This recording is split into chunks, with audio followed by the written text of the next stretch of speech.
Few automakers have managed to encapsulate the passion of a car in its design, like Maserati. A mere glance at its most popular offering, the Granturismo, relays a certain opulence, a sense of power and thrill. It is, with ease, one of the most striking cars on the road today. For 2013, its updates include, amongst other things, a new fascia, revised interior, and more power. They are welcome updates in their own right, but they also mean we have the chance to drive it. First, let's see how fast it is.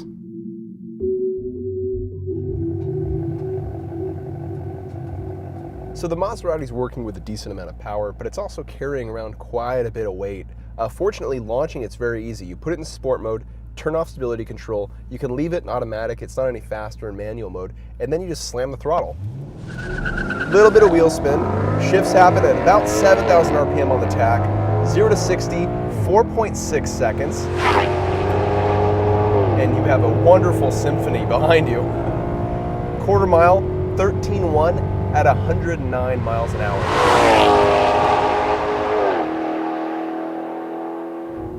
And the Maserati stopped impressively in our 60 to 0 braking test. The best stop took just 102 feet. All right, now the figure 8 test in the Granturismo. And initial impressions are very good. This is a very heavy car, and yet mid-corner, it doesn't feel like it. Actually, throughout the entire figure 8 course, it feels very confident and very fast. You can throw this thing around quite a bit. Now, it's great because this is a grand touring car, but it's nice to know that if the situation calls on it, you can drive it fast and have a good time. Now, on entry, you have a little bit of understeer if you throw the car in the corner fast enough, but you can easily turn that into oversteer with just a dose of throttle. You can come out of a corner cleanly, you can come out of a corner with oversteer. It all depends on what you want to do with your right foot. Steering offers a lot of precision, not a lot of feel coming back, but it's decently weighted and controls the car very nicely. I'm genuinely impressed. Now, limited slip locks up a bit on exit, so it's a little easy to get oversteer, heavy oversteer on corner exit. But this thing has a lot of grip and very admirable handling dynamics. This Maserati masks its weight well. I mean, the only time you really tell it's heavy is after a few laps and the brakes start going away. They do stop impressively, but you can tell they're getting worked pretty hard by all the weight this car's carrying around. All in all, nice work, Maserati.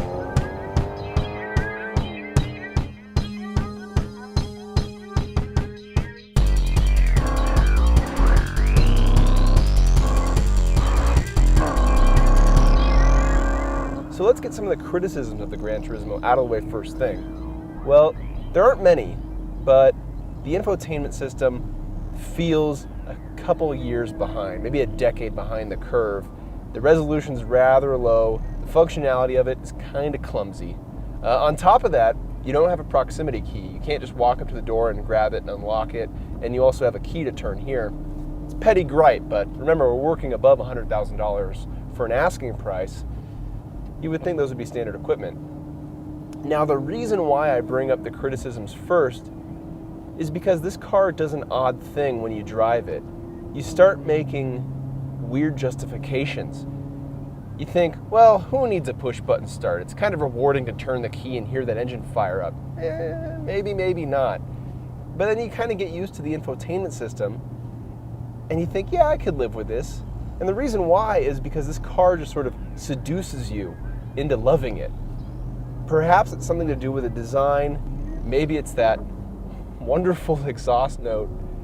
Maybe it's the way it drives. It's the combination of all these things that make you just enjoy it so much and make you accept any flaws you could find. I mean, you come up with ridiculous justifications, stupid justifications for why you should have this thing. And when you're driving it, they all make sense. As far as powertrain is concerned, it's pretty respectable. We have a 4.7 liter V8 that comes from the same machine shop as a Ferrari engine. It's mated to a 6-speed automatic, a true automatic, from ZF. And yeah, the shifts take their time, especially when you're pushing the car hard, but that's okay. I'm not sure if a fast shifting twin clutch would match the personality of this car, or I'm not sure if that's just another lame justification. I can tell you, I like this the way it is.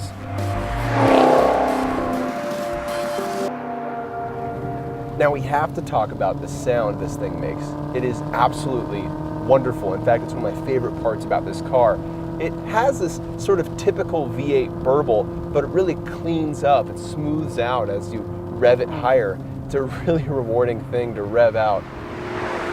So we have this sport button here, and what that does is it makes the transmission hold on to gears longer. It also prevents it from going into sixth. You slide it in manual mode, and the exhaust opens up, and you just get a deeper, rich tone. There are two miniature orchestras, one in each exhaust pipe.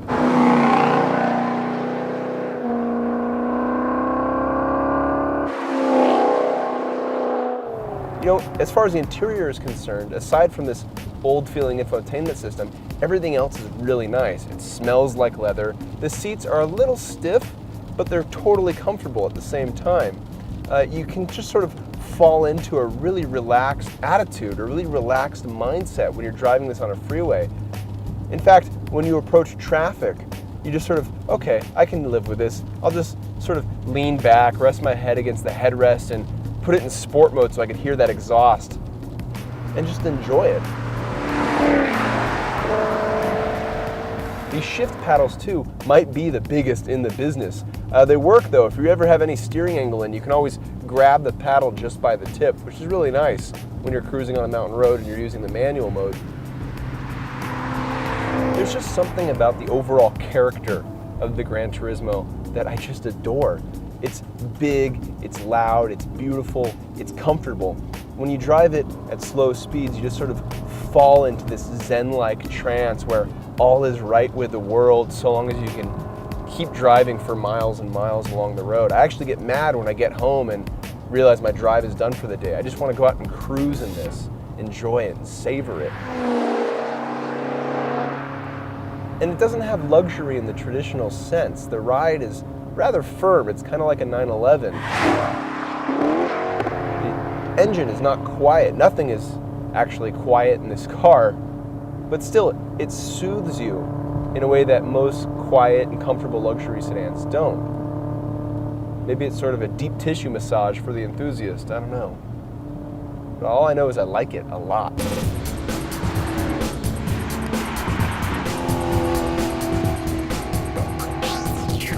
It's impossible to stay impartial in this car. Only the harshest, most stone-hearted of critics would get out of this thing without enjoying some part of it.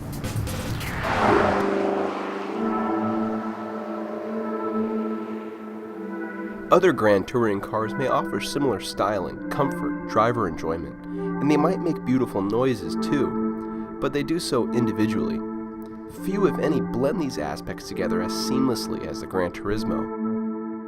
The result is a voluptuous car, one that's as provocative to look at as it is to hear and as it is to drive. Few others encapsulate this passion like Maserati.